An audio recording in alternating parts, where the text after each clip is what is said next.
This week in Arsenal, the Gunners win 1-0 at 3-Point Lane. Ricardo Calafiori returns to training. Martin Odegaard has a ligament injury, and awaited trips to Atalanta and Manchester City await Arteta's men. Let's get into it. Maybe we'll have a good surprise for you.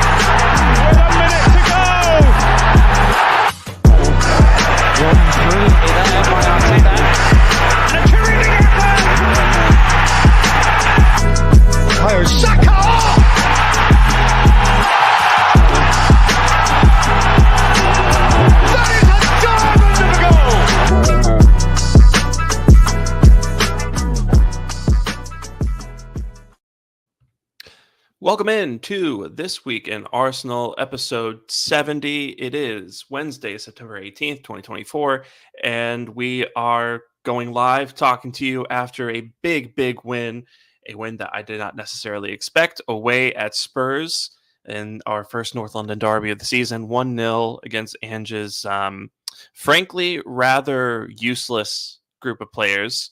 And it was a really exciting result. Really looking forward to getting into it. Thank you all for being here, for tuning in, for lending us your ears for this next hour or so while we talk about the Arsenal. And with me to talk about Sunday and to talk about a couple of our upcoming fixtures, as well as, some ongoing news, are two illustrious guests returning to the pod. Glad to have them here with us. First, we have Curran, who you can follow on Twitter at CurranTOF. Curran, how you doing, sir? Oh, hello. I'm good. Yeah, just trying to get through this bit of news that's come through. Let's see. I'm a little bit. It's a bit of deflating after the whole win and everything, but let's see. I mean, we're going to talk about it, but the win is what was most important, especially at this weekend. So yeah, looking forward to it. Looking forward to a good discussion. Yeah. And also joining us is Abdul, who you can follow on Twitter at Flaminiesta. Abdul, how are you feeling, my friend? Hey man, yeah, I'm happy to be here again. I'm doing quite well. Obviously, we had a massive win on Sunday. Obviously, we've got a game tomorrow against Atalanta and then City on Sunday. But yeah, we'll get into all of that and everything else. Yeah. Despite maybe the bad news that we're going to get into later on in the pod, I am still trying to bask in the win for the most part. It was funny. I had a friend of mine who, it was his birthday weekend. We're hanging out on Saturday, and I got dinner with him on Monday night. And he is a big Spurs fan. So we're having dinner. I'm trying to be nice. It's his birthday. I didn't want to bring it up. They started talking about how he and his girlfriend, or how his girlfriend has become a Spurs fan through him. And I'm just sitting there staring at my wine glass, not saying anything. And they're like, Sham, do you want to say anything right now? Are you holding something in? And I was just like, look, I wasn't going to talk about it. I wasn't going to bring up the fact that we beat you guys yesterday. But it was that was a funny moment to try to navigate this weekend. But yeah, so let's just kind of dive in real quick and talk about the win at Spurs again, 1-0 at Tottenham Hotspur Stadium. Really boring name. And just before we do the hits and misses, I want to get both of you guys' initial thoughts, even though it's been a few days, but initial thoughts on the win, what it means, what kind of stead it puts us in for the title race. So, Curran, I'll start with you. I mean, with the win especially, it means that we've got to. I mean, I think a lot of people thought we'd have to get 4 out of 6 for these two games. So to get the 3 on the weekend, going into City at the weekend, this next weekend, I think is perfect.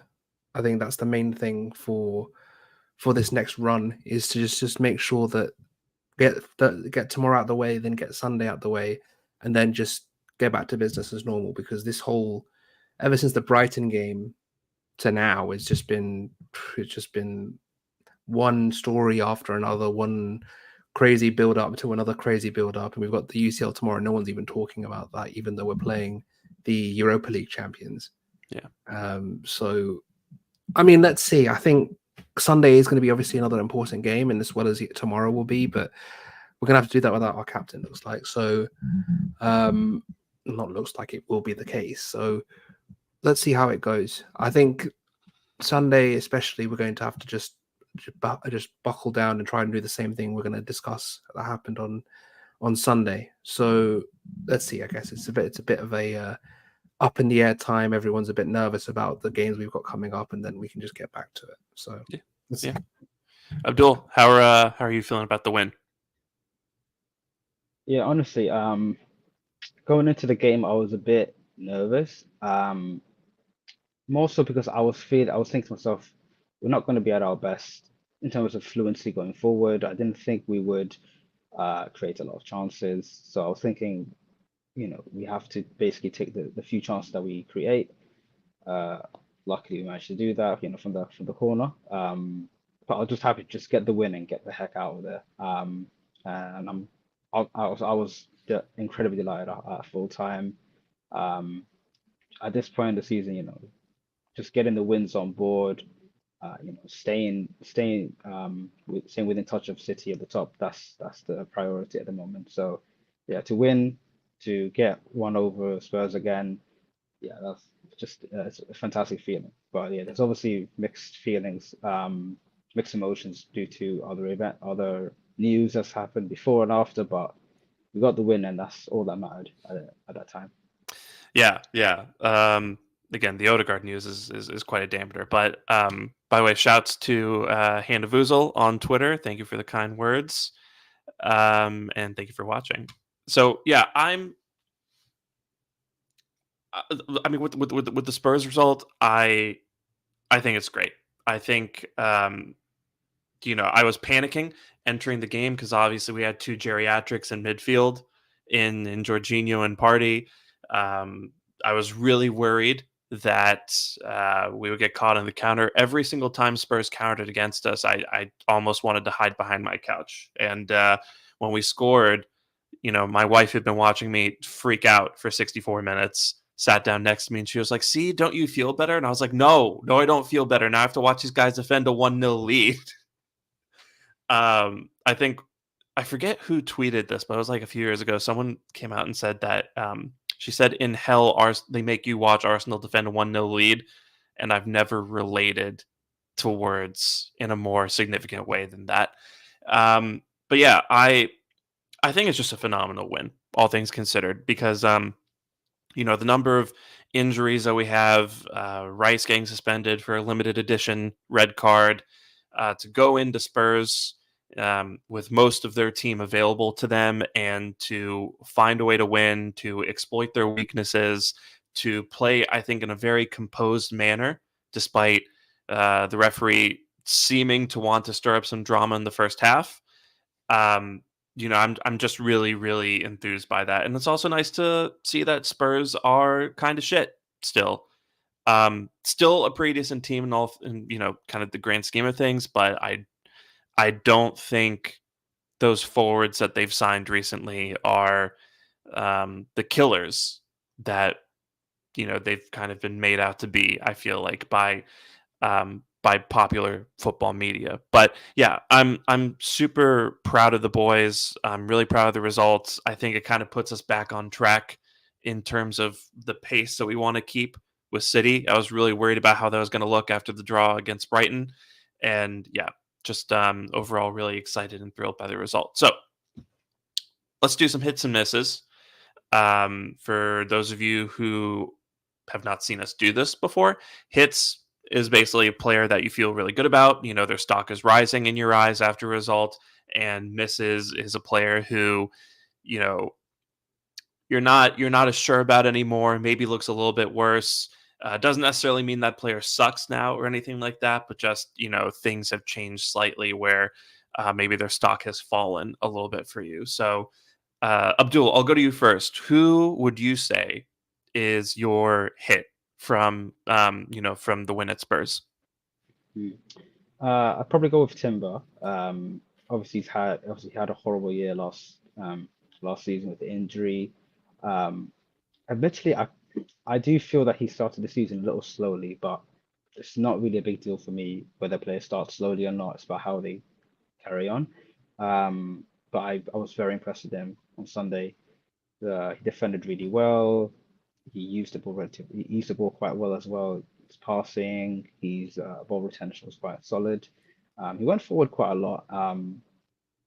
Fortunately, his crosses weren't very good, but to be fair, he's right-footed. He's not a left footer, so I cut him a bit of slack for that. But I think overall he had a very good performance, and I think his combinations with Martinelli in the first half were quite good. Like there was one time where um, I think Timber like sipped the ball to him.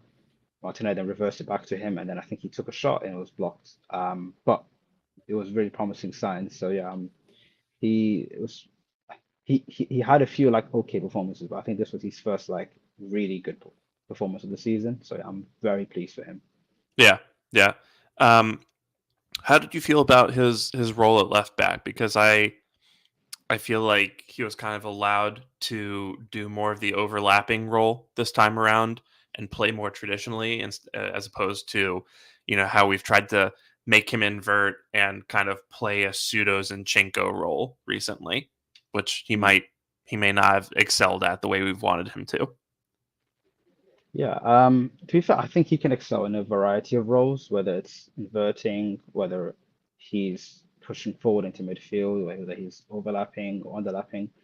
He's a very, versatile player in terms of how you can use him to deal damage. But I did quite like the role we had for him in terms of overlapping. I think it's mainly because we had, two midfielders who are more, sitting midfielders. So we kind of needed a bit of extra oomph going forward at times. And he provided that. And I think overall, yeah, he just had a very, very solid game. Um, he picked up a yellow, but to be fair, I did not care about that yellow at all. So yeah, yeah, a great Uh, game. I mean, can we be honest? That wasn't even a foul. It To wasn't to at all single. It wasn't a foul. It wasn't yellow in any sense of the word. I, the only reason why I didn't blow up is because obviously they had that little scrap, him and Vicario, and then all the players jumped in.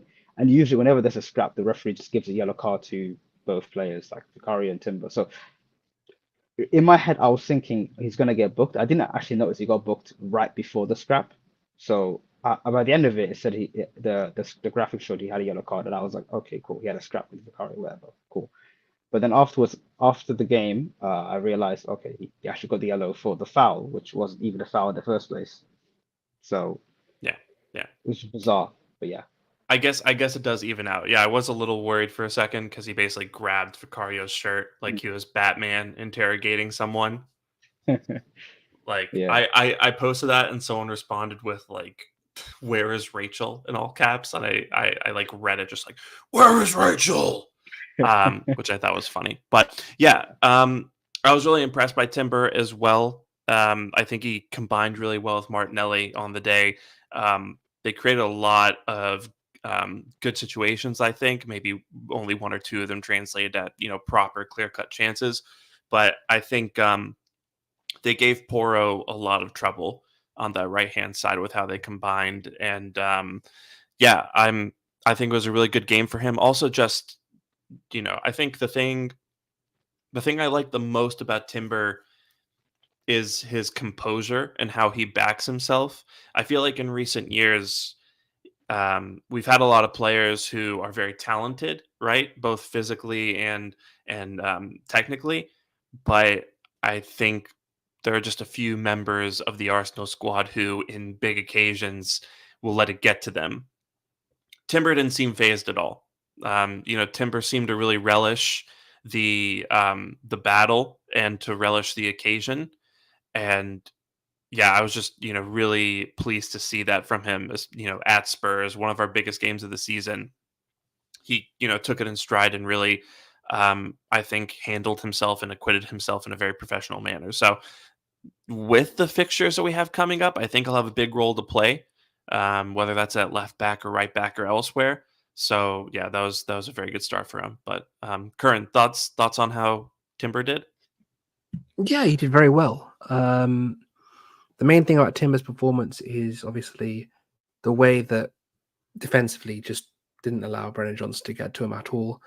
Obviously, he provided us a lot more versatility because he wasn't coming in as all the time. He was staying wide and able to push a bit higher. It wasn't just sort of, oh, we've got the inverted left back. He'll come inside and be the central build up creator. He'll drift wide because we're really playing a 4-4-2 this game, and with Jorginho and Partey, that gives him another option to just keep the ball. He's so good at retaining the ball and keeping the ball at his feet. It's not easy to dispossess. So it's really a good way just to have someone that you can have as a release valve from the pressure that we were under. So with Timber, it was just a case of making sure that the right side of the pitch was shut down. It was able to tuck in and protect the box very well. He was able to spring in build up situations. He was secure on the ball. There's not much more you can ask for. He was key in making sure the Trossard Martinelli jumps that were happening in the first half. He was key in creating the space wide so Trossard could drop, Martinelli could run beyond, and they could have basically those kind of around the corner balls from Trossard into Martinelli in that first half, where Martinelli could get some space. I think he had like 5 take-ons or something in the first half alone, because he was able to be isolated 1v1 in wide areas. So yeah, I think that whole left side stood up yesterday, for which we don't often say with this team. But yeah, he did very well, and yeah, looking forward to what happens regarding with Calafiori coming back. Is he going to start? Is Calafiori going to start? We've got 2 very good players that can both play in that area, and it will depend whether we want to go with a more sort of third centre back role from left back in Calafiori, or do we want that sort of midfield presence in Timber, where he can kind of be a bit more of a Swiss Army knife in terms of positions he picks up in the middle or wide on the pitch. So yeah, he did very well. He did very, very well, and yeah, that's basically it. Yeah. Yeah. Who's your hit from the match? Unsurprisingly, I'm just going to go Gabriel. It's not that hard for me. I was debating to say Kai, but I think Gabs was ridiculous. I think not one. I've consumed a lot of content. I was telling you guys yesterday in the group that I've literally spent like the last day just watching Spurs channels and Arsenal channels and all kinds of crap on this game, and not once have I seen. Arsenal defended their box really well. They didn't allow any chances in the 6-yard area. They didn't really allow any chances in the box in general. They had that one chance where Partey miscontrolled it, and then I think it was Solanke, or can't remember who it was, had the shots, and Gabriel blocked it. But what we did so well in this game is defend the box. We made sure they couldn't access the box. And when you've got players like Madison, you've got players like Kulusevski, what they want to do is they want to occupy the half space, which weirdly from Spurs, they had their fullbacks occupy the half space and have their main creators sort of float in between and try and create spaces and overloads from that side, where surely your main creators stay in the half space and try to dictate play from there, but that wasn't the case. So what we did was we made sure not to allow them to have, those slide through balls that you get behind the fullback for cutbacks, for example, or if there is to be a shot, it's either a hit and hope cross to the back post, like for Solanke, which fair play, it almost did go in. But again, when you have the amount of possession you do, I think it's something like 68%, and you create 0.85 xG, it just means that you're not converting possession into shots, and that was mainly because of Gabriel and Saliba. Both of them were able to just defend the box, make sure that no one got any shots off, and yeah, it was Gabriel who, for me, in both boxes, he is the best centre back in this league. It's not. I don't think it's close either. If you talk about both boxes, the ability he has on set pieces in both their boxes, the ability he has to defend the box, to actually get onto the end of crosses if he is up there for a corner or for a set piece. In both boxes, he is the most dangerous centre back in this league right now. because he's able to defend and attack at a high level. And something this team has lacked is the ability to have players that don't just play in between the boxes, but to play in both boxes. And I've lamented for a long time about a striker, but this is a defender who's doing both, which is lovely to see. And I think he's someone that every time the chat dies down, everyone kind of downplays him, but then he'll just step up and everyone will realize, oh wait, it is also Gabriel and Saliba, because he's often overlooked and he's not. He's just as big as part of that partnership as Saliba is, if not, he's a leader in that partnership. He's the one, the big brother, someone to make sure that line stays secure. So for me, I think he was immense.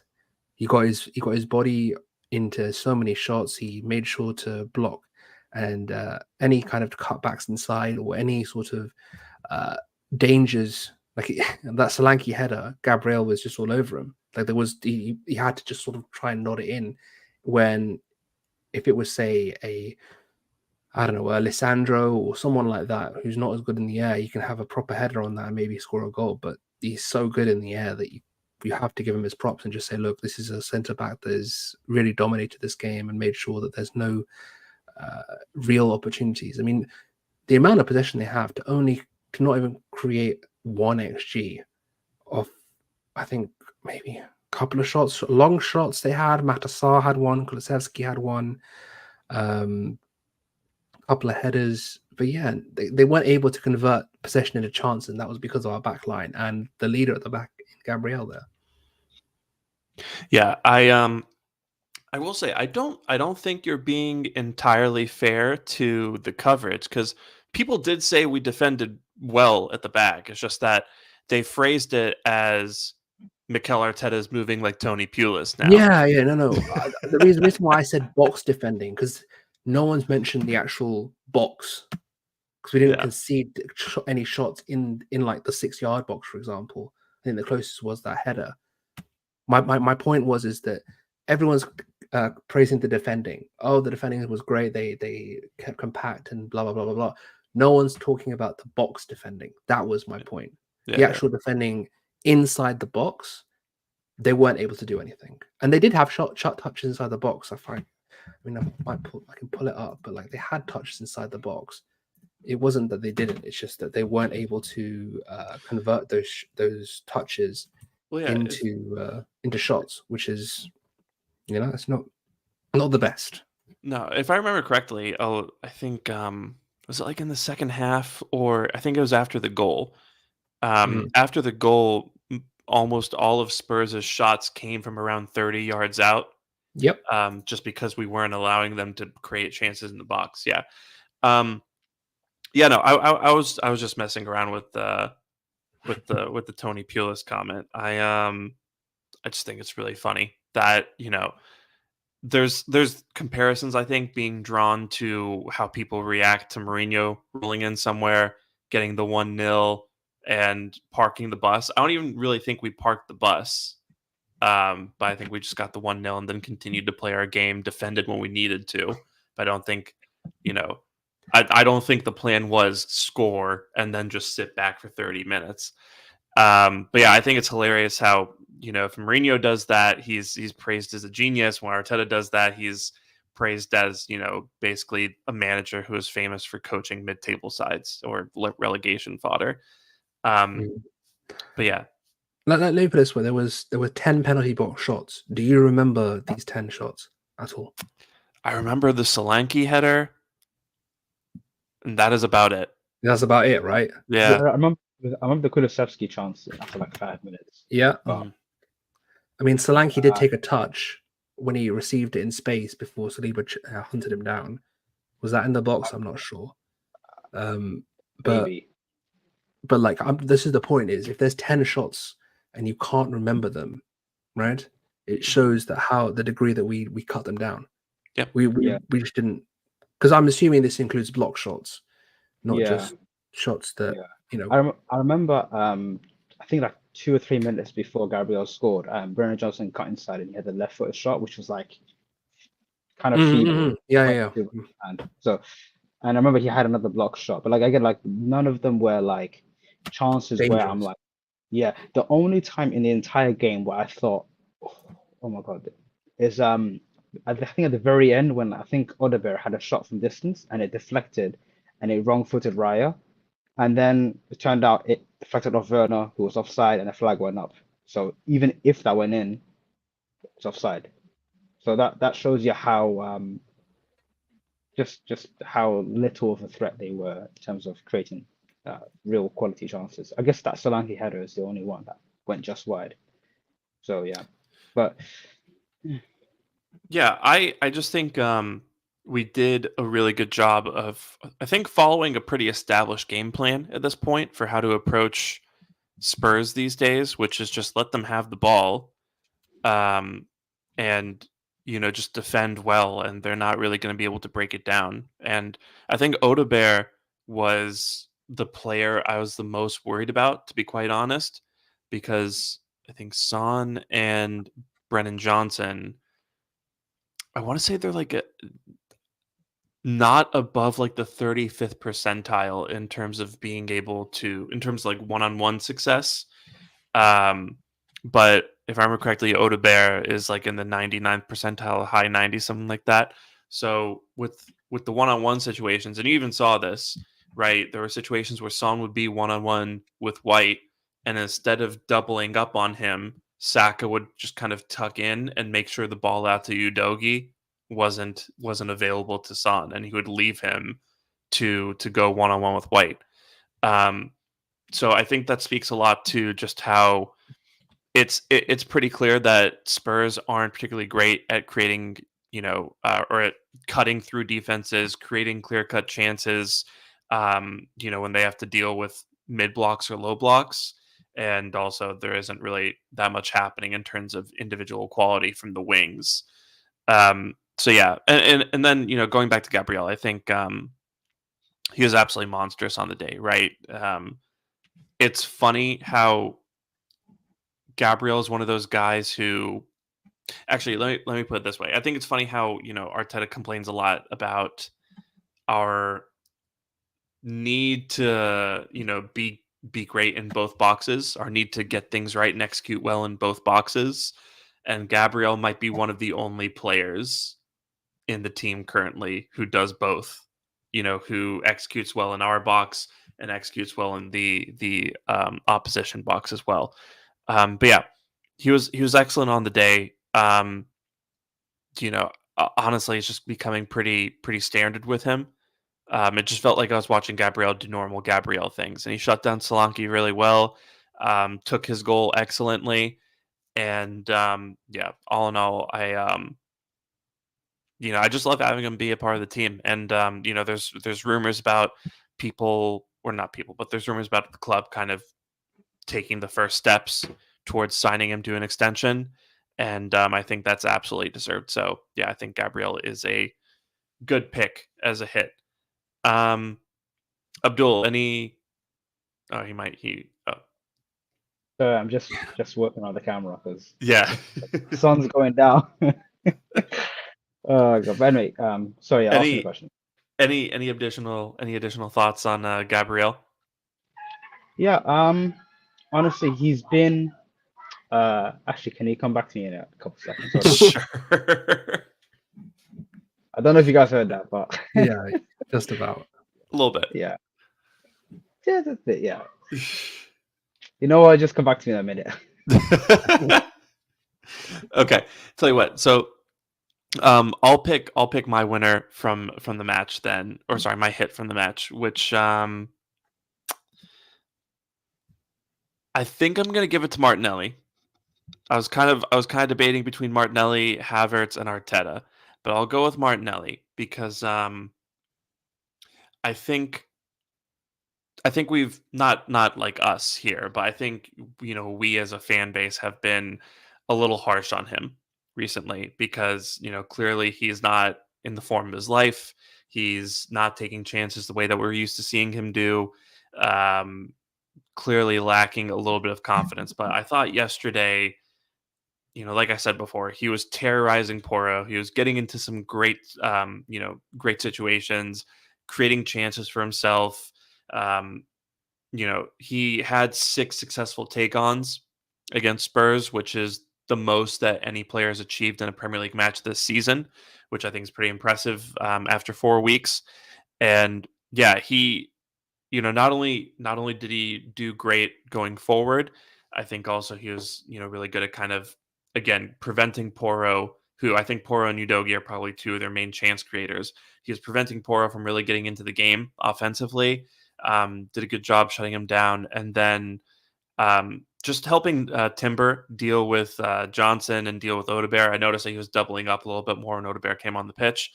So yeah, I think he did a great job in that regard as well. Really helpful in build up, and just generally, I think Martinelli kind of gets characterized as a bit of a headless chicken. And what I couldn't help notice is just how mature he was on the ball. I think his decision making for the most part was, extremely solid. Never really made any highly questionable decisions in terms of passing, in terms of what he would do when he received the ball. Yeah, it was just that one chance that I think everyone's kind of remembering, where he basically was one on one with Vicario from a bit of a tight angle and kind of went to the far post instead of the short one. But I think looking back, that maybe is a slightly more difficult chance that we're giving him credit for. But the point is, I think this is a great game from him. All he needs now is just to, come up with the final ball, put the ball in the back of the net, and take it from there. And I think his confidence will skyrocket after that. So I was really impressed with Martinelli on the day, and I want to hear from you guys in terms of how that performance came off for you. So, Curran, I'll hand it to you first. Yeah, I mean, with Marcelli, it's quite clearly just a confidence thing in front of goal. I mean, everything else is there. The 5 take-ons in the first half, the ability to, as you mentioned, double up in defense, and really make sure to do the dirty work for the team when we needed him to. Yeah, some really good performances from him in terms of just in one-on-one situations, being able to both get the ball back and run, or just moving off the ball as well. His ability just to create space, and his link-up play with Timber in that left corner, especially in the first half, was very good. So, um, what it's very similar to Emil last season, where it just wouldn't go in, and we've seen what happens once Emil found that goal. I think it was first game of the season or second game of the season. Yeah, the second game of the season against Leicester, and he's got an assist. He's starting to find his feet again. It just needs to be that sort of that watershed moment where he just scores, and then it'll just start flowing again. But right now, it's just the confidence thing. That's his bread and butter finish as well. That into the far corner, right foot, one on one. He just needed to take another touch just to get it a bit closer. I think he took it from too far. I think he got too excited and just went for it. If he took another touch, and I'm not going to hear the cut back. He should have cut it back. It wasn't going to happen. He was one on one. Yeah. So yeah, another touch and he would have scored, I reckon. But these things will come. I think he just needs the time in the 11. I think with the Odegaard injury, he'll be a bit more utilized in terms of we're going to be building through the left a lot. I think because of the whole Odegaard injury, we're going to kind of switch our build a little bit. We'll discuss that either today or a different podcast. But yeah, with the way we're tending to move these days, a lot of, as I mentioned earlier, the Trossard drop and him running beyond, or him drop and Trossard try to create space, or even Havertz drop and he can move on. It's going to be, we're going to depend on him a bit more this season, I think, especially with Odegaard out, because there won't be this sort of like, okay, we're going to get it to Odegaard and Odegaard to Saka, they'll play together and we'll try and find the back post cross for Kai or for him or whoever. It'll be much more, we're going to build on both sides now. So let's see. I think it should be a bit more utilized in this next run without Odegaard, which is not a slight on Odegaard, but it's just the way it's going to be. He's so good in build in that second phase that we're not going to be building through that right side as much, because there's just not people as good as him. even if Ethan plays, he's not going to be the second phase destroyer that Marston is. So yeah, it'll be interesting to see how we kind of shift our build, and is Marcelli going to get more touches on that left side now? So yeah.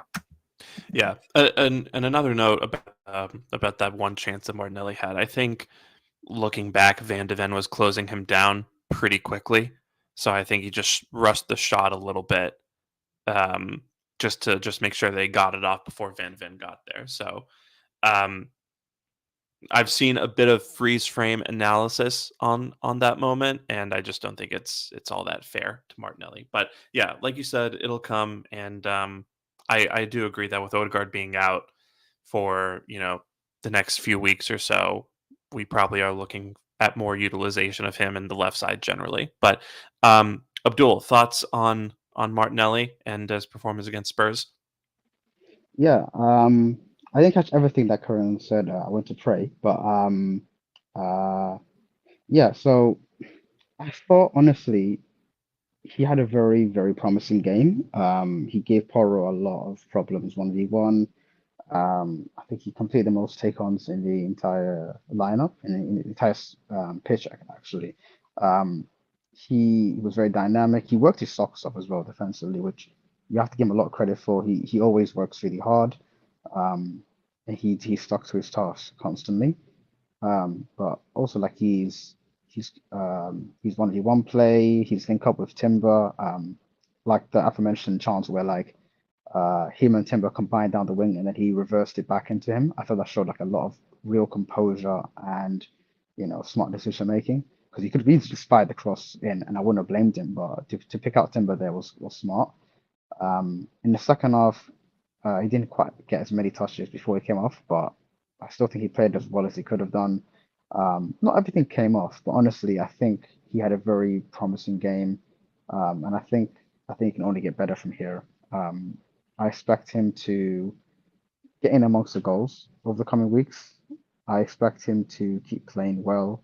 I think fans have been quite harsh on him. I understand to an extent, because last season wasn't a great season for him, and the season before he was excellent. So I understand why fans are impatient and a bit wary with him. And obviously there are moments where he will frustrate you, but the thing is that one, he's still very young. He's only I believe he's only 23 now. And two, we all know what he's capable of, and we all know that we can do things better in order to platform him. And until the day I see where I'm like, okay, we've platformed him so well, this is perfect for him, and he did this, he did that. Maybe then I could get frustrated. But honestly, I see the player, I see what he's trying to do, I see how we can get better as a team with him. I see how he can get better with the team in terms of like the combination with Timber. He had some nice combos with Trossard where like like Trossard. I think for that chance, the 1v1 he had, I think Trossard's the one who chipped it over. It might have been Timber, but it was one of them. And I think he dovetailed really well with both of them, and that was very encouraging to see. And I think over the coming weeks, obviously with Martin being out for another month or so, we're going to need even more output from everybody else. And I think there may be moments where we'll be building down the left and then switch back to the right, or vice versa. And however we play, I think Martinelli will be a massive part of it. So yeah, I was very pleased with his performance, and I'm very excited to see what he can do for the coming weeks. Yeah. I just need them to stop. I need people to stop calling Martinelli Doganelli, because I'm not sure if you guys know this. They're eating the dogs. So I just don't want that to happen. I just did that for Curran's face. Man. Anyway, let's get to the losers. Or sorry, not the losers, the misses. The misses. I'm trying to move away from the losers because people don't like it when I say I used to do winners and losers, and people didn't like that. So let's get to the misses. This one's going to be a little bit harder. So if you guys want, I can go first, because I do have one that I mean, everyone has. We all have one. So saying you can go first is not easier, is it? All right. You're going to take the one that we're all going to take, isn't it? All right. Then you can go first. It's Partey, isn't it? It's No, quite clearly part. it actually wasn't Party. Was it not? It's I didn't I mean I Wow. wasn't impressed, but I didn't want to do it 2 weeks in a row. But if you want him, he's all yours this week. I don't know. You go first. I mean, I'm curious to hear who it isn't then. It so my miss from the match is Raheem Sterling, and not in terms of the player himself, but in terms of the expectations that people had for him, and they've already called the police on me for that take. Um, I think when we signed Raheem Sterling, people were kind of clamoring for him to immediately come in and replace Martinelli, immediately come in and make and allow Saka to, sit against Atalanta tomorrow and things along that nature. But when he came on against Spurs at the end of the match, he looked really good going forward, and then coming back, he would be jogging back really slowly. He'd be doing the little T-Rex arms. He just didn't look 100% fit. And that's no fault of his own, right? Because Chelsea, kind of fucked his preseason for all intents and purposes. And so I think he needs to get up to speed with us, and he needs to get up to full match fitness still. So while I do expect a really impressive season from Sterling, but when all is said and done, I think in the meantime, at least like the next couple weeks, I think people just need to pump the brakes a little bit on what they expect him to do, because I think, at least in my opinion, I think it looked pretty evident that he needs a It little takes bit a of while to time. get the Chelsea out. To be honest, that's the main thing. Like we saw with Kai, it took months to get the Chelsea out. Like it takes a while to detoxify, get all that bullshit racism and all the shit that they instill in them out over there. Just get all that shit out of them. They can go in a spa or something. I don't know, but whatever bullshit they do up in Cobham, they need to be detoxified of that bullshit, and then we can restart the reformation process for them. So Yeah. Yeah, I love the yeah. implication that Havertz suffered racism as well. I wouldn't be surprised if people at Chelsea were just calling him, like a stupid fucking German or something Yeah. every time he missed a pass in practice. They probably did on Twitter. They probably did. Yeah. But yeah, no, that's get the Chelsea out of him. That's pretty funny.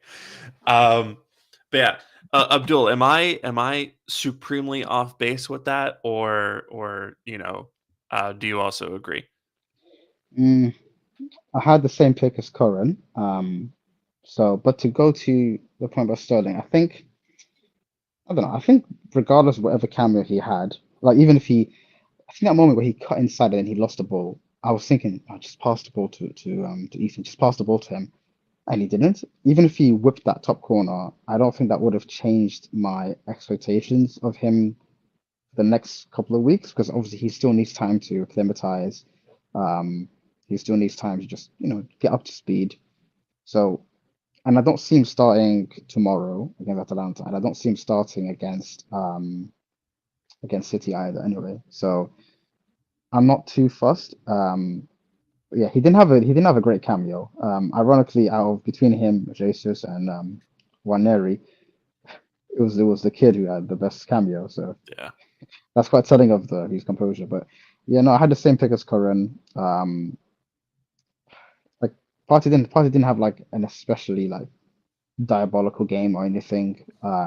Offensively was fine. I think on the ball we didn't have as much control as we could have had. Obviously, that wasn't down to him. It was mainly down to the approach, the fact it's a tough away game, the absentees.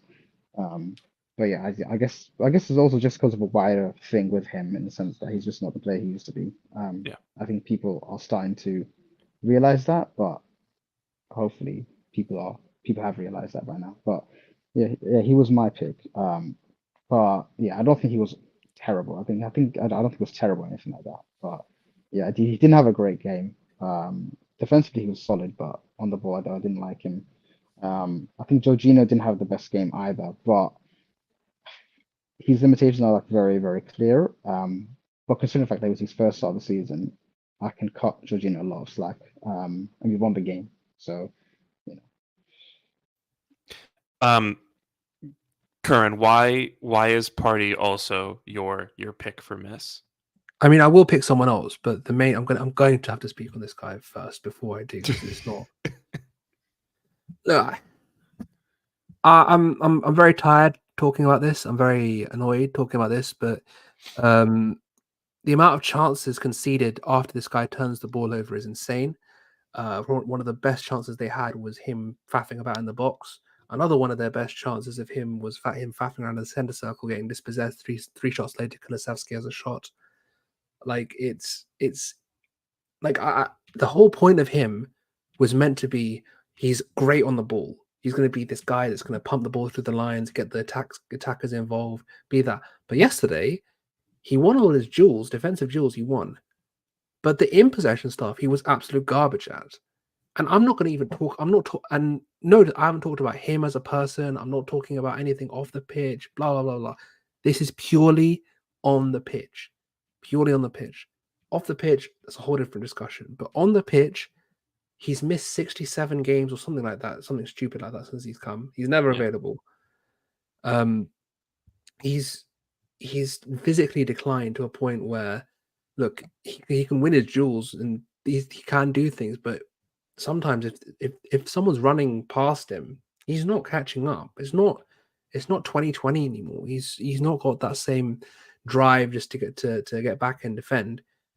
And lastly, look, if you're telling me that this guy is the six, when removing the guy we bought to be the best six in European football from his main position to accommodate this guy.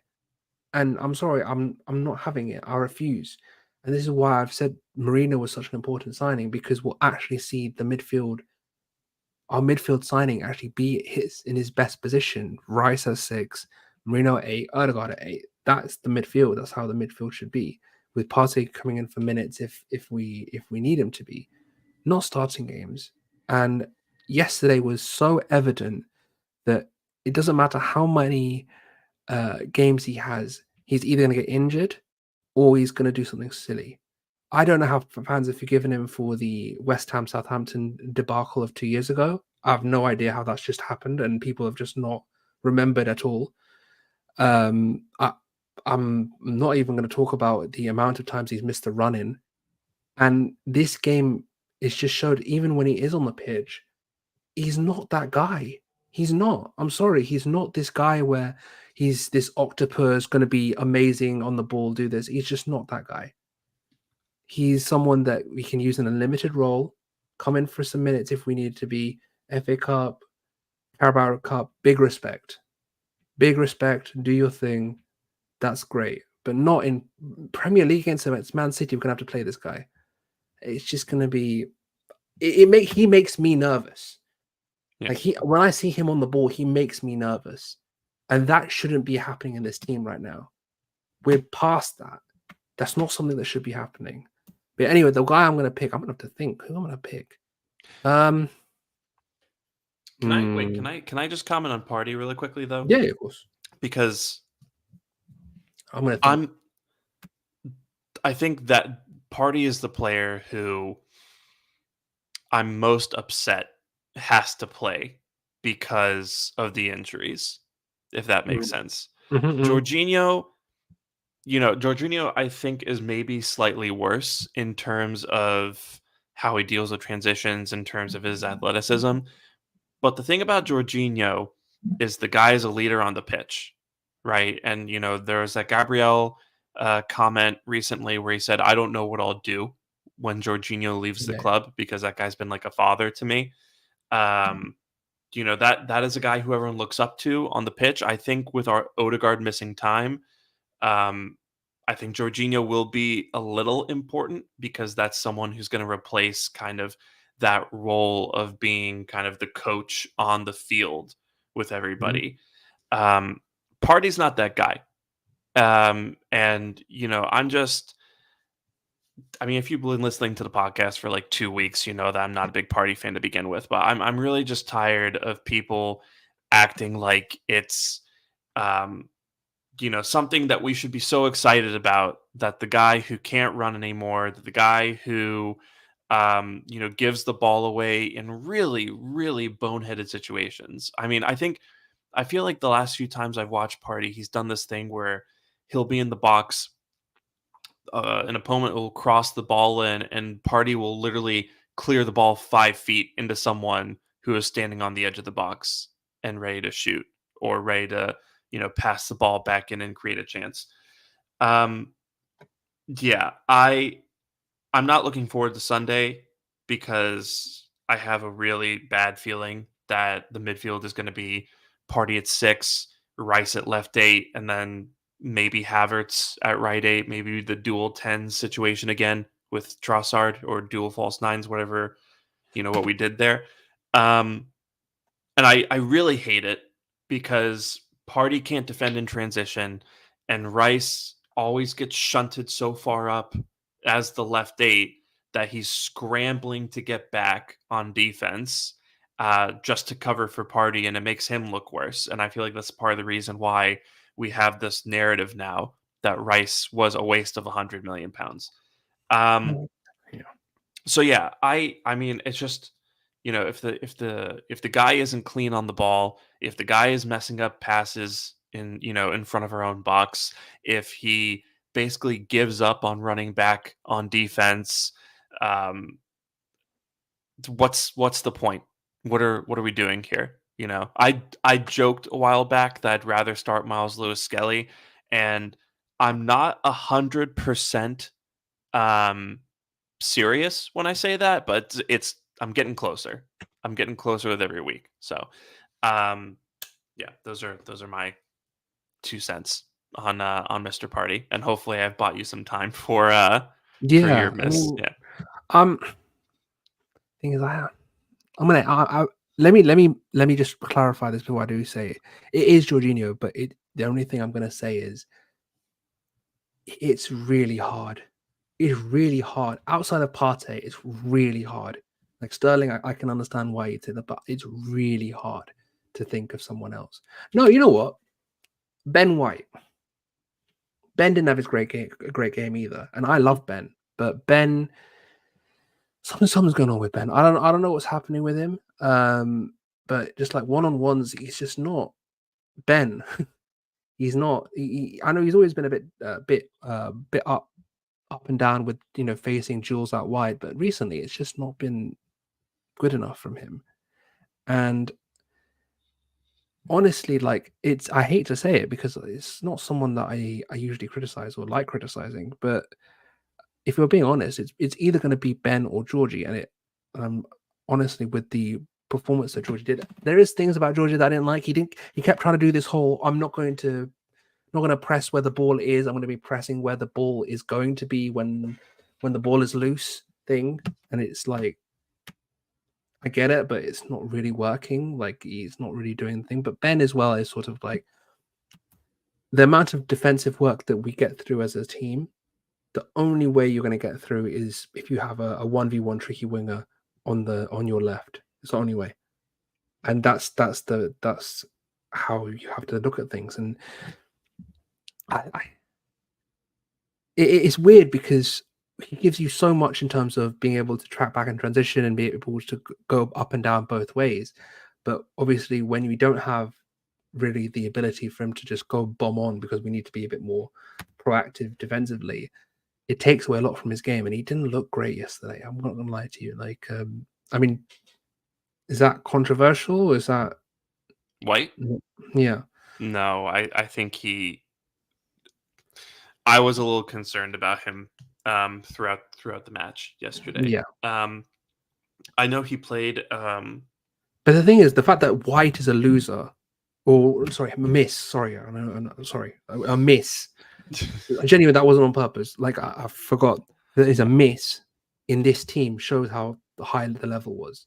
It was a ridiculous performance from all of us, and it's hard because I don't like doing this. Like I don't like doing hits and misses because I feel like in every team you're only as good as the position you're put in. And if you're put in a position where you're 31 years old or 32 years old and you're asked to defend a massive amount of space in another pitch, it's not going to be a good night for you. If you're asked to go 2-on-1 out wide, and Saka having to trap back, and you're sort of just trying to get through the 90 without conceding, it's going to be a long night. What White does so well is he tucks in. Yeah. And as I was saying earlier about the box defending, he's very good in terms of being able to tuck in and just defend and anticipate what's going to happen in the box. He's very good at that. The question is, when you isolate him 1v1 wide, sometimes he can get got. Jota, Rashford, etc. They've all got at him in the past. And he can get a bit sort of iffy at times. So it's tough. It really is tough because both didn't have bad games. I didn't think Georgie had a bad game, and I don't think White had a bad game. But like out of the rest of the team, don't know. Yeah, no, I agree that White didn't really have the best game, and I mean it was concerning 1v1 with Son, which I think is a little annoying because Son so clearly is past his peak at this point. I will say, White did play a pretty important role for the goal, where he basically baited Madison into getting in front of Vicario. So that was nice that he was able to come up with kind of that marginal gain. But yeah, it just I feel like maybe we've overplayed him a little bit. But I'm not. That's just me speculating. So yeah, I would like to know what's going on with him because it's not the first time he's like seemed a little off this season. And Karen here seems to agree. Karen says he doesn't look himself. So yeah, I'm a little worried about him. It was Timber had a much easier time with Brennan Johnson than White did with Son, and I don't think it's just because of the difference between Son and Johnson. But Abdul, how did you rate White's performance on Sunday? Wait, come back to me in 1 minute. Sure. Jesus. Okay. Okay. So, we'll move on then because we're at about an hour now, and we still got a couple things to talk about. So, before we preview the Atalanta and City matches, obviously some news broke today. Mikel Arteta revealed that Martin Odegaard suffered some ligament damage. Basically said something to the effect of we're gonna miss him for a period of time. Hopefully, it's not months. We'll see. And obviously, it's never great to be, without probably one of your best creative players, without your captain, without a guy who, so useful in build-up like Martin Odegaard is.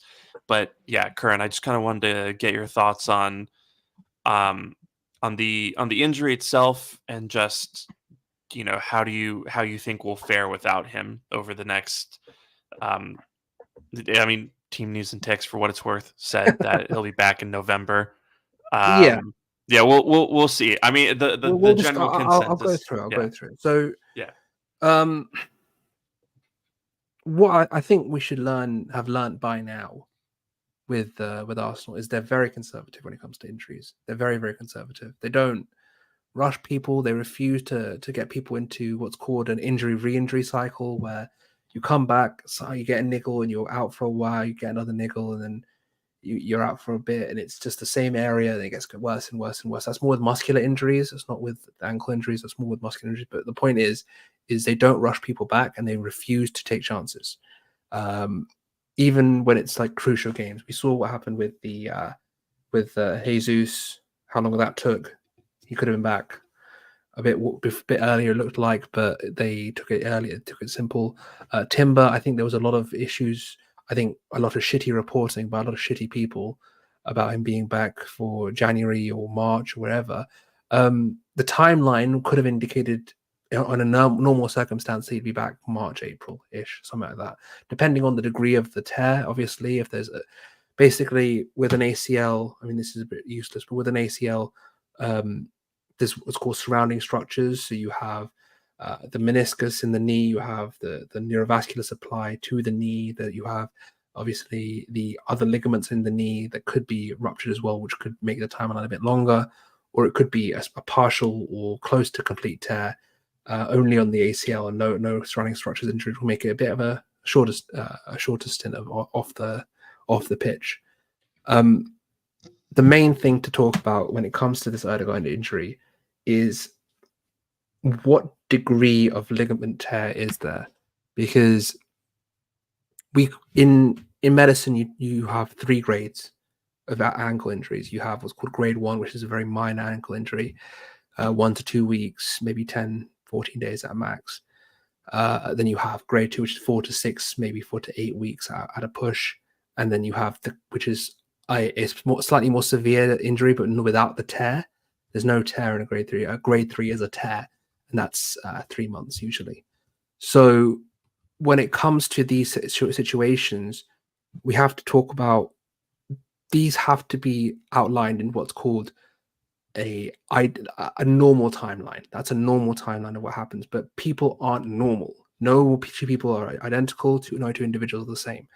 So what could be a 6-week injury for someone, it could be an 8-week injury for someone else, and vice versa. It could be a 5 or a 4-week injury for someone else. It will depend on the degree of inflammation, whether they'll opt for surgery or not. We don't know if it's a grade 3 and it needs complete repair. They will need to surgically repair it. There also could be a case where it's a heavy grade 2 and it could be, say, 10 to 12 weeks, because they don't think it's a complete tear, but they want to be a bit more conservative because they want to make sure that the injury is completely healed. We have to talk about people have different rates of healing as well. There's so many different factors. So when you see these guys like Team News and Ticks, AFC Camden, your friend Handaverso, you just shouted out earlier, you have to talk about people as individuals. You can't just say minimum 8 weeks. That's it. 8 weeks to be back. That's not how people work. That's not how things work. You can say maybe he'll be back in 8 weeks. Maybe he'll be back in 10 weeks. Maybe he'll be back in 5 weeks. You don't know, because a grade 2 could mean 5 weeks, could be 10 weeks. It depends on the person's rehabilitation program and how they respond to what's the injury is. And the other thing is injury rehab is very, very scientific in terms of you have to make sure that players meet certain threshold, meaning for example, for an ACL injury, they need to have a specific load thresholds. So how much weight and stuff can they put on it? Can they how much weight training have they been able to achieve on that ankle or on that knee to ensure a more normal recovery, to make sure that they can prevent it from happening again as well. So these are the things that people don't discuss. They just see 8 weeks, and that's what they assume. There's so much more that goes into things than just a number. So do not believe these guys, because as full respect to them, I appreciate they're just reporting what they've been told. But what they've been told is a snapshot by someone who is maybe connected or maybe a member of the club or something like this. It doesn't give a medical perspective at all, because you actually make sure that you have to make that the injury is actually treated to a level where you can have normal function and prevention of future injury. That's the main thing. So I'm sorry, I needed to make sure people understood that. It needs to be understood that do not listen to timelines. Don't, because they don't make any sense. They make sense on a day-to-day person. And remember, these are professional athletes as well. You don't know the amount of degree of care that goes into making sure that the same injury doesn't occur again. So yeah, it could. There's 2 scenarios in my mind. There's either the Liverpool-Newcastle game, end of October, beginning of November, which ironically Team News and Ticks said around that, or it could be post November international break. which is another scenario where it's probably a grade 3 and the guy has had. Because remember, this injury occurred on the 9th of September. It's already been 2 weeks. Yeah. So basically, you're looking at a month to 2 months left, around those lines, maybe a little bit more if they surgically repair and they have to make sure that the timeline for prevention of re-injury is a bit longer. So it will depend. And honestly, if there was surgery, they would have done it by now, or they would have been they were preparing for it by now. So yeah. Yeah, I was gonna say. I mean, I feel like with surgery, isn't that something that you want to do pretty immediately if that's the best course of action? Like, I feel like I don't generally see teams waiting to perform surgery or to have surgery performed. With surgery, it's a case of making sure that the swelling obviously has to go completely down. That's just for scans, never mind surgery. Yeah. But you have to make sure that obviously every surgical check has to be done. I'm not going to bore you with numbers and blah blah blah, but there's a lot of checks that have to be done, and the patient has to be secured, and there has to be a consensus of a timeline to go back into things. It'll take probably about a couple of days, maybe a week, just to get it into a place where from scan to surgery, that'll be, or it could be even with heavy injuries where you just know, like an ACL, like it'll take a couple of days because they'll make a timeline, they'll do the scans, they'll make a timeline, and they need to repair it. So yeah, it'll be something like that. But with an ankle injury, remember ankle injuries, if you think about your body, the ankle is surrounded by the least amount of muscle, right? It's not a very muscular joint. And the second thing is it's a very heavy load joint with not a lot of give, right? There's not a lot of it's not a lot of springiness there. There's a lot of very, very tense ligaments and tense tendons. So for example, your Achilles is very tense. So those are going to be a bit more cautious, whereas you want to make sure that you don't, like, for example, if it's snapped, you want to make sure that reattachment goes a bit more smoothly. Whereas, for example, if it's a more easy to access, less high tension ligament group, for example, in the knee, you can go fairly easily, even though mostly it'll be done laparoscopically. But this is a load of medical bullshit that you don't need to know. The main thing is to take away is guidelines are guidelines. They're not timelines, right? These are guidelines, and people are people. They're not robots. They're not all uniform. It's not a homogenous entity. So as long as you realize that, then you can forget all this. Like I genuinely cannot stand seeing people talk about injuries, because it comes from a place where it's like, oh, this is what's going to happen. You have no idea what's going to happen. You haven't got the closest idea to what's going to happen, because you don't even know what you don't know. It's that stage, because you don't even know what, and this is the same for me, because I don't know what the situation is. I'm not in the room with Martin. I'm not in the room with the S&C team or the medical team. I don't know his scans. I don't know his vitals. I don't know if there's any auxiliary structures that have been compromised. I don't know any of this stuff. So I don't know, and I know I don't know, how are you going to know? Even someone at the club that won't know. They'll have an idea, right? So I know I go on about this a lot, but it's very, very it's something I'm very, very passionate about, because it's so badly done. It's so badly reported on. I mean, we don't even know what the specific injury is. They're just saying, ankle/ligament Which damage. is why I went through the grades earlier, because you don't know. Yeah. So because team news and ticks is saying, by team news and ticks, it's a grade 2, right? If it's team news and ticks, it's a grade 2. If it's grade 3, then it's what Camden's saying, 12 weeks. So they not even these ITKs know. They can't get their story straight about which one it is. Is it grade 2 or grade 3? Is it a tear, or is it a sprain, a heavy sprain? So from the actual injury itself, it looked like a grade 2. That's all I can tell you. But I don't know because I haven't seen the scans. Me and you guys all know, George. We've both had a discussion before we went live, and we both thought it was a grade 2. I thought it was a heavy grade 1, to be honest. But if it's a grade 2, it's a grade 2. So let's see. We'll see. Yeah. So I mean, in any event, we're going to be without Odegaard for At least a month. at least a month. Yeah. A fairly significant period of time, and we have we have a couple big fixtures. One big coming. game. Yeah, well, like one big game. I mean, let's say he's out for, just to estimate it Are we counting conservatively, PSP as a big game? a little. I mean, just because it's PSG. Yeah, it's almost quite massive, but it's like Yeah. I'm looking at the league games and it's like City is a big game, and then everyone else is like games you need to win, but they're not considered quote unquote big. But yeah, I get what you mean.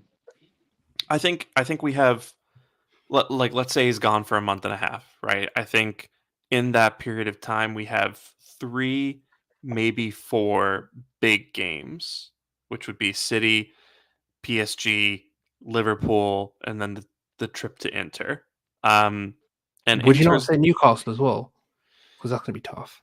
yeah, it'll be tough. I mean, if you want to count it as a big game, then I won't. I mean, what are we won't stop counting you. as big games? Difficult or big occasion? I lean more like big occasion.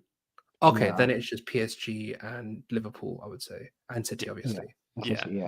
Yeah. Newcastle will be a difficult game, but that's not a game that I'm like terrified of. You know what I mean? That's a game that I know that the player's gonna have to buckle down. We're gonna have to execute well. Better than average against Newcastle. But yeah, I mean, so we'll be missing Odegaard for some big games, but I think also, we're playing Bournemouth, we're playing Leicester, we're playing Bolton. There are also some pretty straightforward matches in there as well. Matches where we're going to dominate possession, we're going to have a lot of the ball. Teams are going to be, either sitting back in a low block or they're going to try to mid block us. But either way, the onus will be on us to beat them, as opposed to, more of what we did against Spurs or what we might have to do against City. So I guess my question to both of you guys is, how worried are you about this upcoming period without Odegaard? And what do you think are the solutions in midfield as things stand, right? Because we also have Marino's injured. I think that's really the only major midfielder that we have injured at the moment. Rice is coming back tomorrow. So yeah. What I mean, how worried are you guys? And also, like, what do you think Arteta should do to address the lack of Odegaard in midfield? You're going, Abdul. Okay. I think firstly Arteta, well, obviously against Spurs he went with a double pivot, and then Trossard and Havertz kind of floating as a 2, but obviously more Havertz upfield, so it's kind of like a 4-2-4. I think he'll stick with that. In which case I think you'll see Trossard, Jesus, Havertz, 2 of them playing in this 4-2-4. I think I wouldn't be surprised if Waneri has a start hero there, most likely against Bolton. I would maybe like to see him start against Leicester.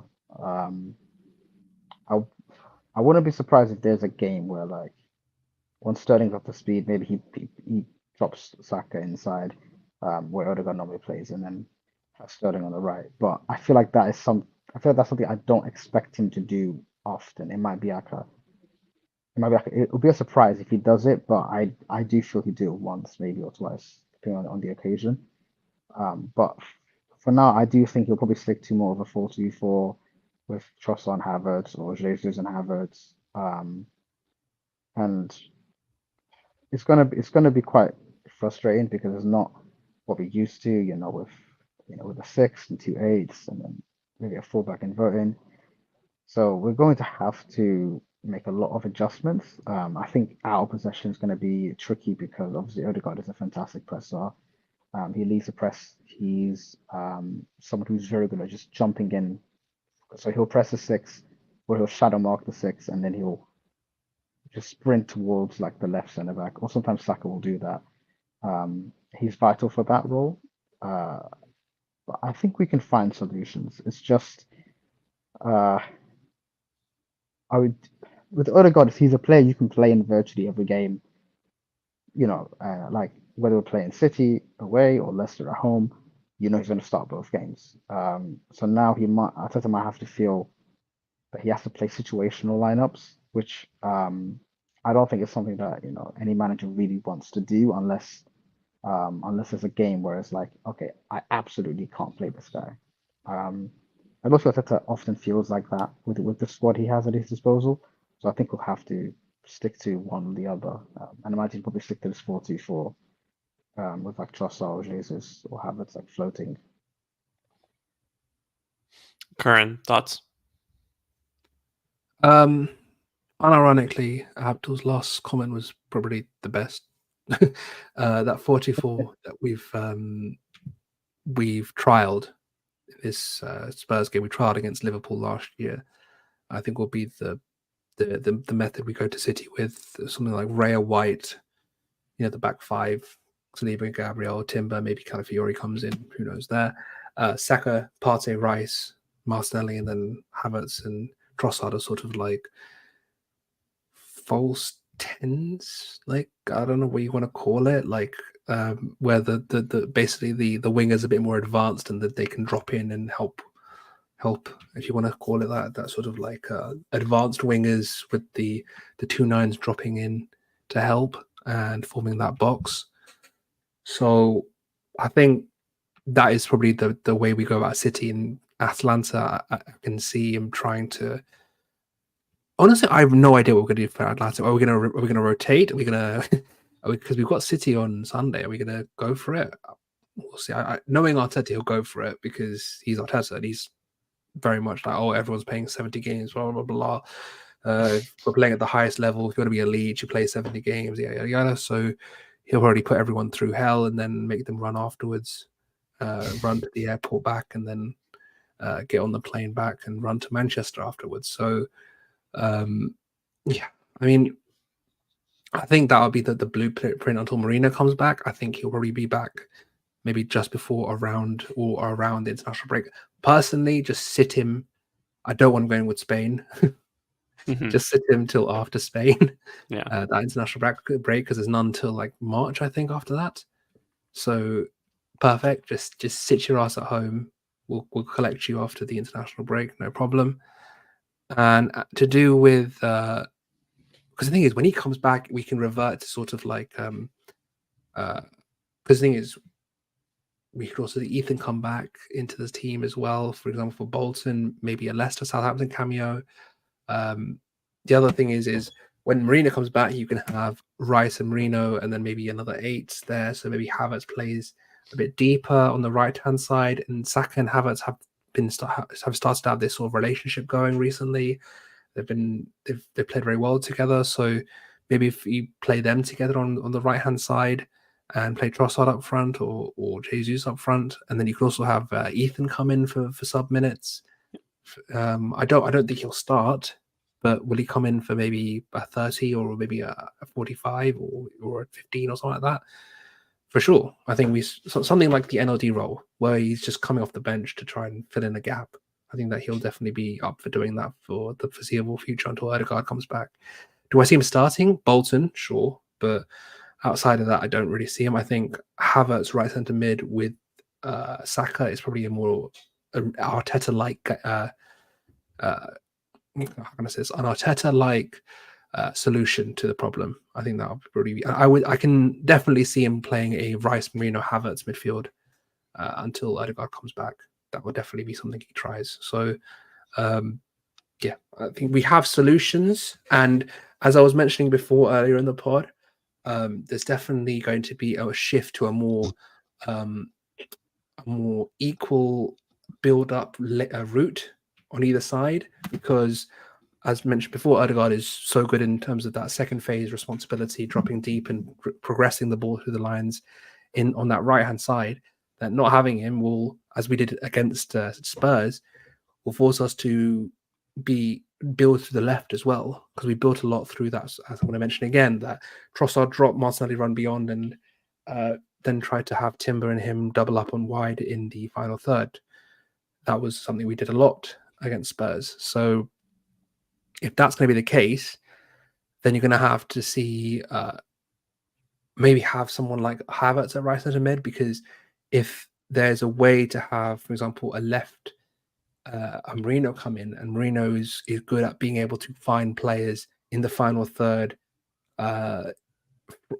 from building from the second to final third, you can have someone on the opposite side to try and sort of he can find and play passes to and bounce off, etc. So yeah, I think that there's a lot of options, and Marino is going to come back at a good time for us, because after City we'll have a couple of games where he can definitely come back if he is ready. If not, then he can come back after the international break. So yeah, we have options, and there's different systems with in terms of 4-3-3, 4-2-3-1, or a 4-2-4. So different, different matchups and different formations to do it in as well. So definitely ways we can get through this.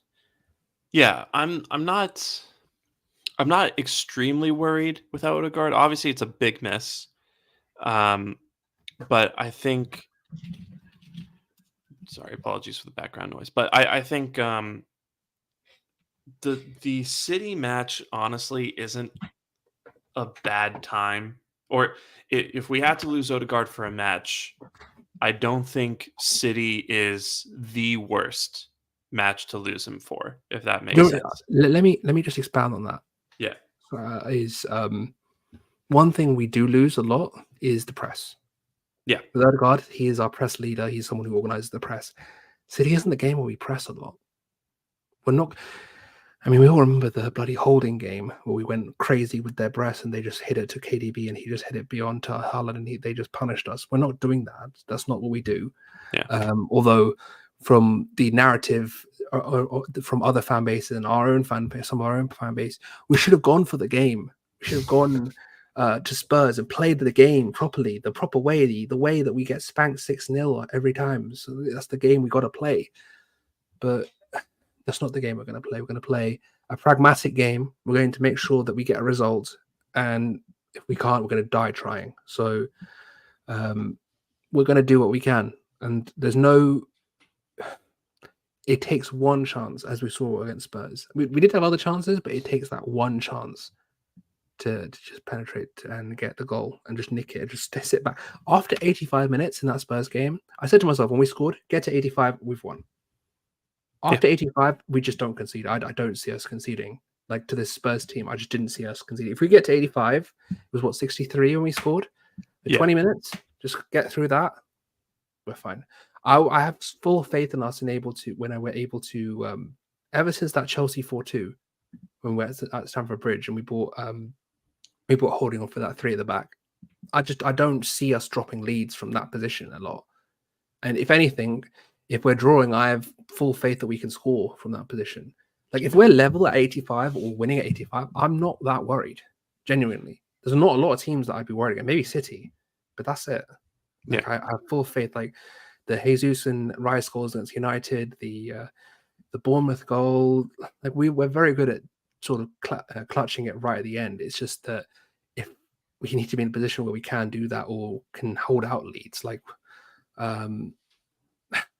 West Ham, I think in that top 4 season we were 2-1 up and we clutched it. There's a lot of teams sides we've just been able just to see out a lead, and we're very good at it. So yeah, I think that as long as we can get into positions where we are in it with 5 minutes to go, then fair. That's all you can ask for. So we'll see what happens. Yeah, I agree, man. I think also I had a point I was going to say. Yeah, I was going to say that in regards to us like defending leads, especially like late on. Obviously, like everyone has seen how impressive our away record has been. Obviously, not even just this year, which has been impeccable, but the last 2 years, our away record has been excellent. And I trust this team in like those tough, away encounters where, maybe the onus is not on us, and it's late on, the opposition need a goal or they want a goal. I do feel we can hang out. I feel we can hang on. Ironically, like I even like again with the Spurs game, I never really felt like we were going to concede after we scored. Um, like, so yeah, I never felt like we were going to concede. The only time I was worried was with that deflected shot from Odegaard, but it hit Werner, who was offside, so it wouldn't have counted anyway. So that says a lot about how good we are defensively, and it says a lot about how we are able to defend as a unit and press, but also just shift back into a zone, shift back into our unit. So yeah, I'm not worried about like transitioning into our block. I'm only really worried about how we're going to press because our pressing is going to be different, and we don't have we don't have like someone like Odegaard who's like excellent in like the second phase, and then it can keep the ball, progress it, and then progress into the final third. But yeah, we have solutions. City was always going to be a hard game with or without Odegaard. Yeah. And like PSG, Atalanta, other games like head after the international break. Like those are tough games, but I do feel we have enough to go there and go to Atalanta or like play against PSG and play well. It just won't be as fluid and as like I guess as modern Arsenal-y as we would expect, but I don't believe we lack a winning formula without Martin. But it's just going to be a different formula. So yeah, we'll see. Yeah, if we show up to the Etihad with a team of, Raya, White, Saliba, Gabriel, one of Calafiori or Timber, and then excuse me, Rice, Party, Havertz, one of Jesus or Trossard, Saka, and Martinelli, I'm not immensely worried about it. Obviously there's one or two players in there who, could make a mistake that City would punish us for, but all in all, I think that's a team that you could play who would, acquit themselves pretty well defensively and would be able to create a couple chances that they could put the game away with. But the problem is, um, it's just that little bit harder without Odegaard. Also, annoyingly, if we show up to City and somehow nick a 1-0 win playing like that, there undoubtedly will be more of the same Mikel Pulis talk that we saw after the Spurs match. Not a big enough deal for me to really care about it, No, but like, good. yeah, More. yeah, I'll take, if it, More. Be angry. it's obviously an insult, but like I couldn't care less. If we beat City, you can say whatever the hell you want. No, Yeah. no. the league. More. Call More, him. you know what? Call him Mikel Allardyce for all I care. More. Exactly, yeah. Call him Mikel Pardew. I'll stay with you. Genuinely, like the more. I think one thing that as a fan base we've got to get better at is being bad winners. We're not bad winners. We're too much like, oh, this we won because of this. No, we're just better. We were better than Spurs on the day. Yeah. Just that was it. Yeah. Like Simple. this whole like, oh, but they had 68% possession, and oh, we didn't really do anything, and oh, we played a low block, and oh my god, shut up, man. We won the game. We won the game doing a plan that we came up with. It's not like we went to that game trying to play expansive football like we're bloody Pep at Barca or something. We went to that game to stink it out, and we stunk it out and enjoy the smell. Seriously, that's it. There's nothing else to say. Also, that's how you beat Spurs. We are not the first team to play Spurs in the last year or even the last 6 months and say these guys are shit if you give them the ball.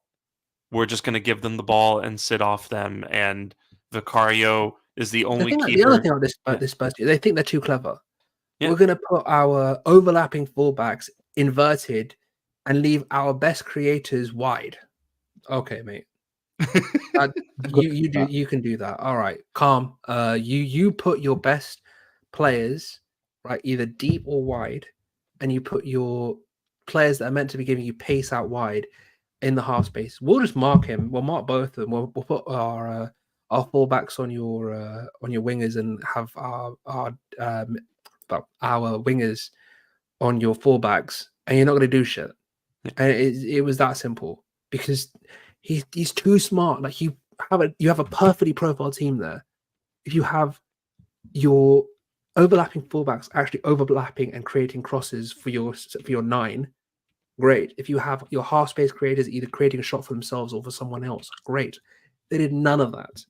They just reversed it and it didn't work. Because like it hasn't been working. I think they've got something like 4 clean sheets in like 37 games.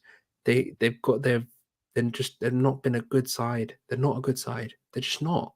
They've dropped a crazy amount of points also since like that big start under. What, they're 13th now? Something like that. Yeah. Something like that. Like they had a 4-0 win versus Everton, and I think they lost at Newcastle, right? Yeah. And they drew at Leicester. Yeah. So, see, you can tell I've watched a lot of Spurs content over the last couple of days. Because what else would I know that? But my thing with because obviously other fan bases are gonna complain and moan whatever we do, but my thing with Arsenal fans who complain about this sort of thing is we're not going to show up to Bournemouth and play this way. We're not going to have Leicester come to the Emirates and we play this way. I honestly do think that Wineri is going to get a couple starts here and there. Like I wouldn't be shocked if he started against Leicester, right?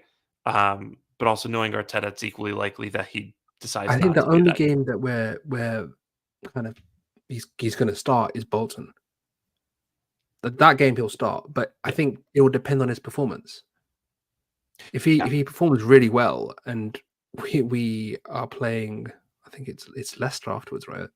I think Southampton's the third game, but whoever it is, Southampton or Leicester, if he plays really well in that Bolton game, could he get an increased responsibility in the game after? Sure, but at this moment in time, Mikel is. I'm really, really struggling to see how people don't understand that this is one of the most pragmatic managers in the league. This isn't Pep. He's not just going to always go for it. He's not always looking for 70% possession. It's not something he does. But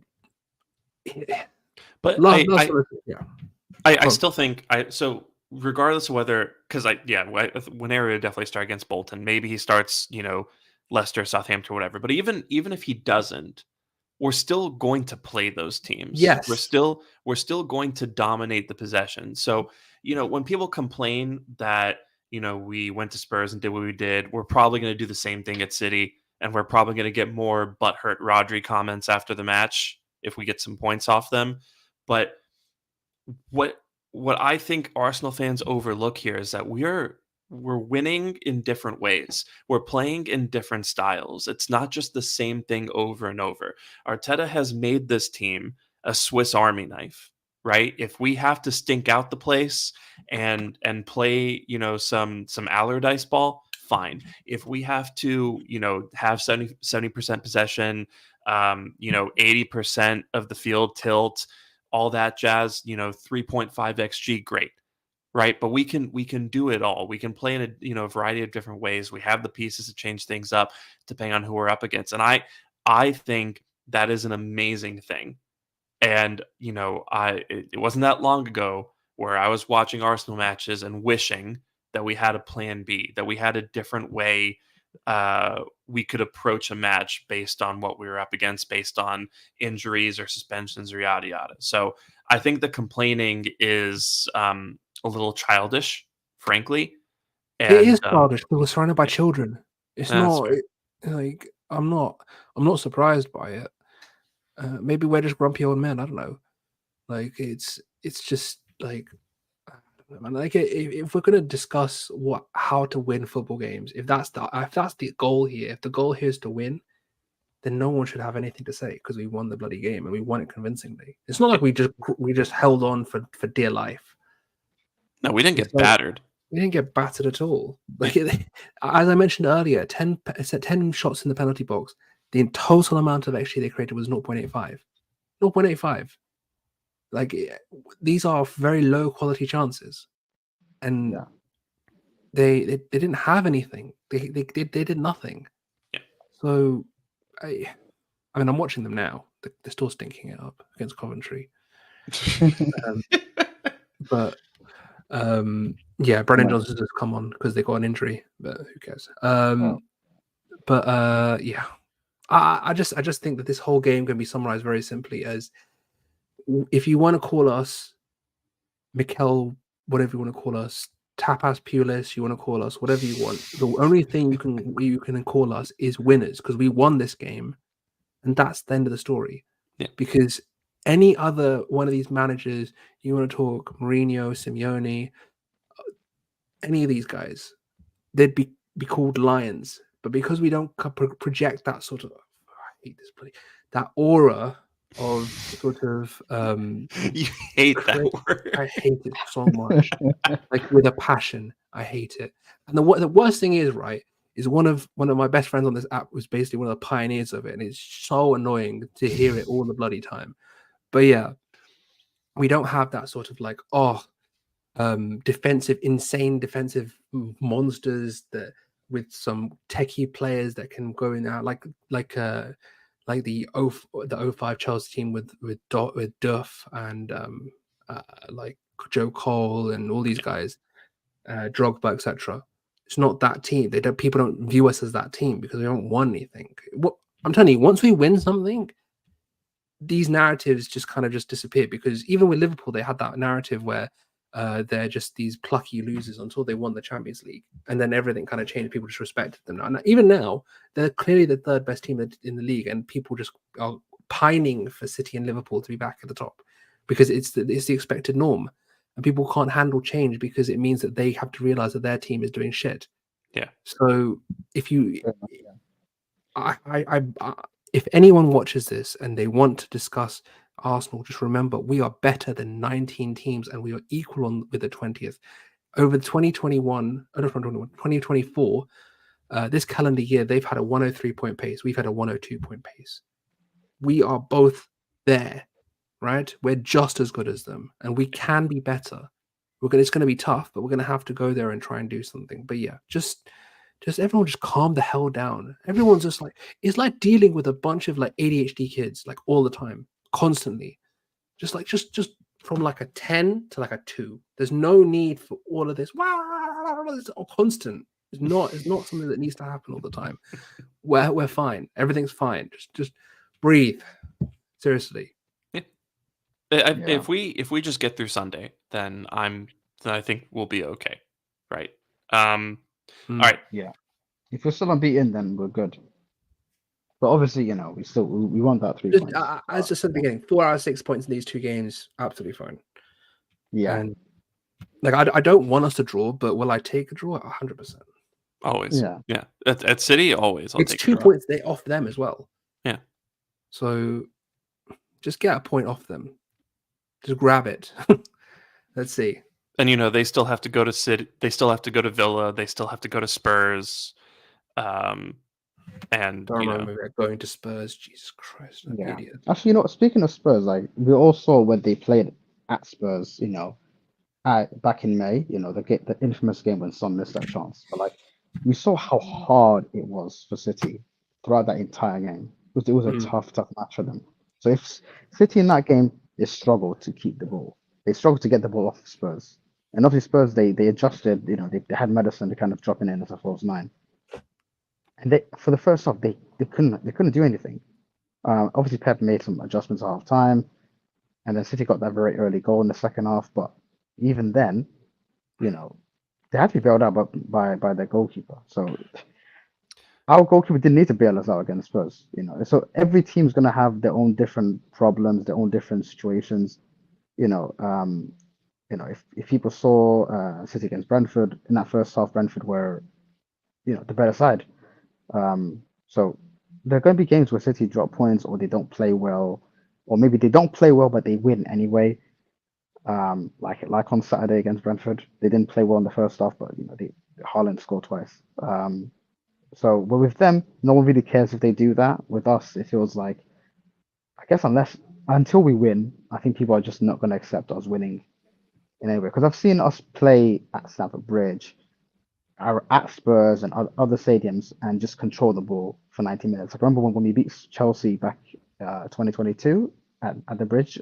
Gabriel scored that day. Yeah. We pretty much just controlled that game, which we should have scored 2 or 3 goals. We just dominate possession that day. And people still have stuff to say about us after that game. We're boring. People are going to have stuff to say about us regardless. It's who we are. Yeah. Exactly, yeah. So if we get over the line, then we can just tell everyone to shut up. But yeah. One last thing. Let's bring this home because we're at about an hour 40 now. How much rotation do you think we're going to do for Atalanta tomorrow? I think some. Mm-hmm. Some, yeah, like a Rice.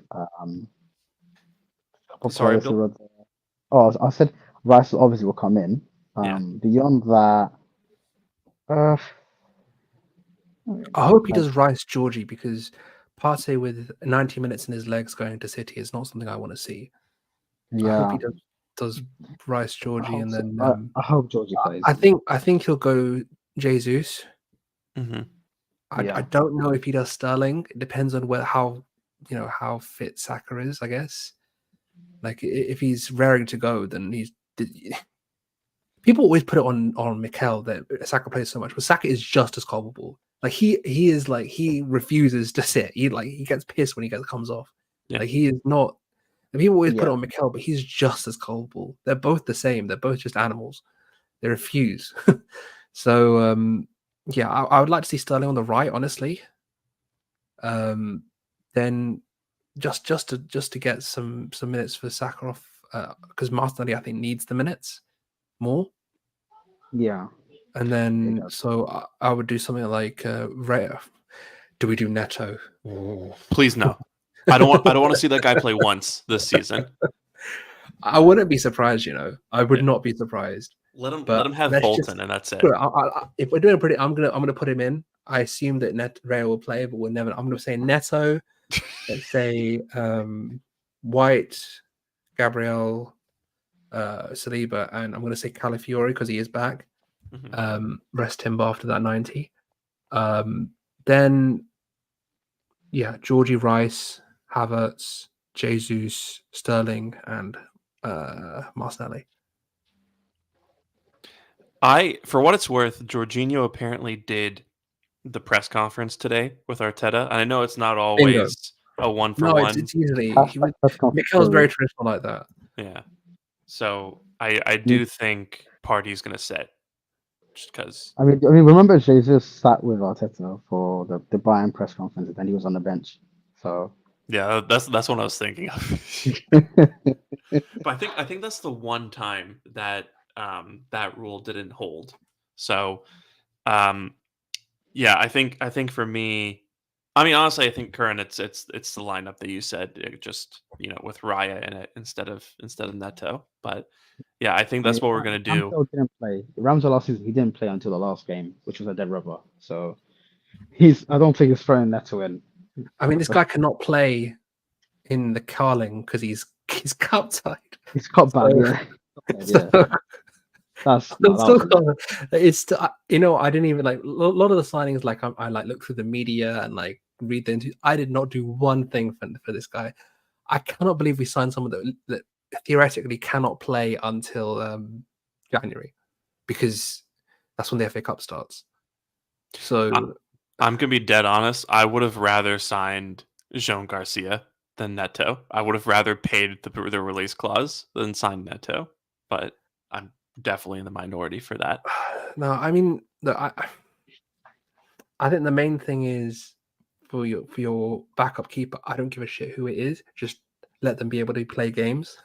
That's the only thing I require.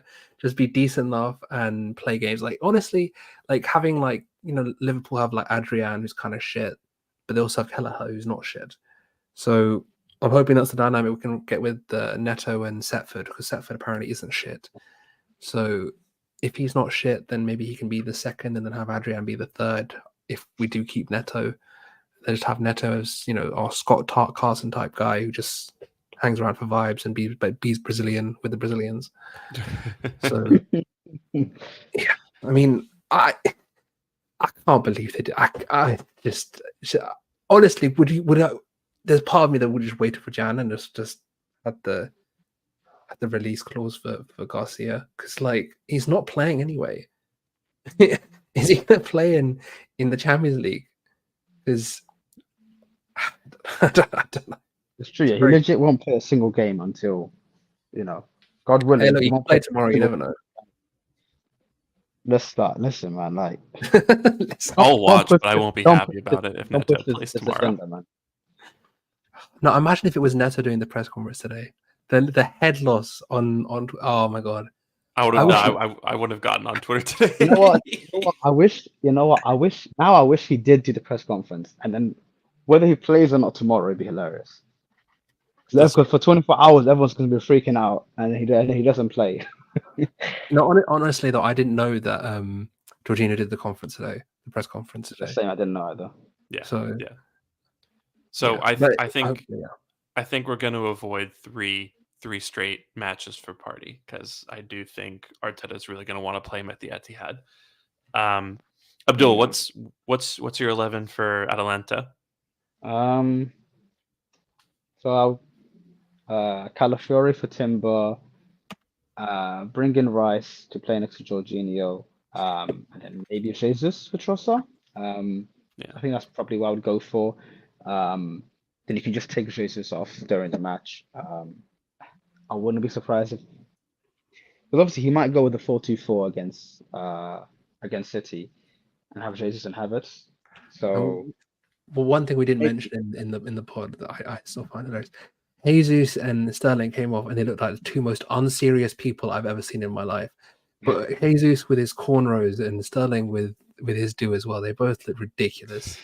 They look so unserious. And now I'm thinking about it, Jesus could have been the miss of this game, because he had this moment where, I don't know if you guys remember, where it was like the 92nd minute and like he receives the ball on the left and he's saying to himself, okay, Gabby, it's 92 minutes, 93 minutes, go to the corner flag and just keep it in the corner for a bit. But he decides to go on some crazy dribble into the middle of the pitch, loses it, and we go in transition again. I lost it. I actually lost it. I remember that. Now, I completely forgot that until you just mentioned it. Yeah, my head was splitting, man. I freaked out. What? Why? I was screaming.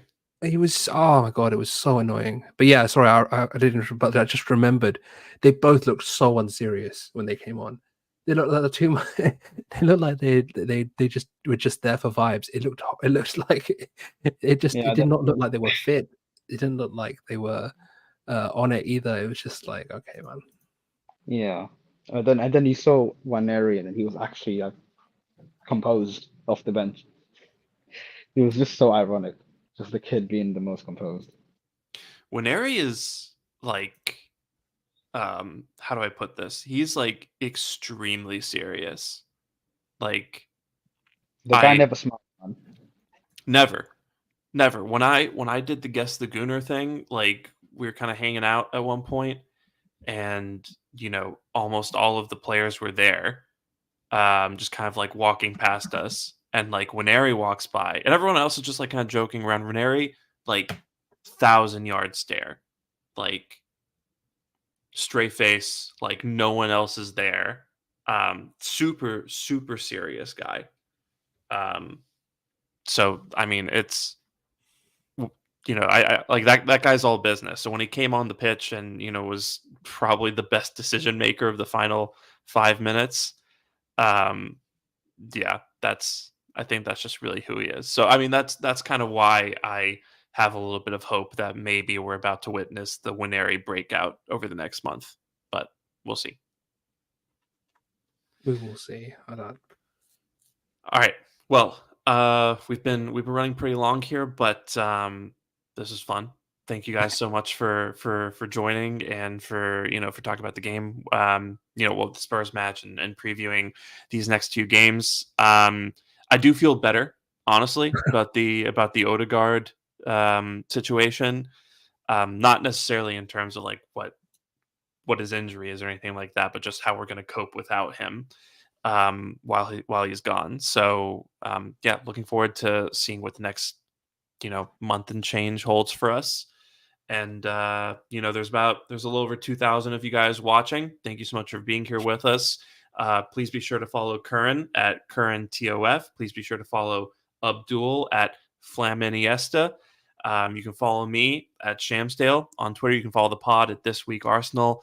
If you're watching on YouTube, please do like, comment, subscribe. There's the handle. Yeah, follow that handle next to Abdul's name.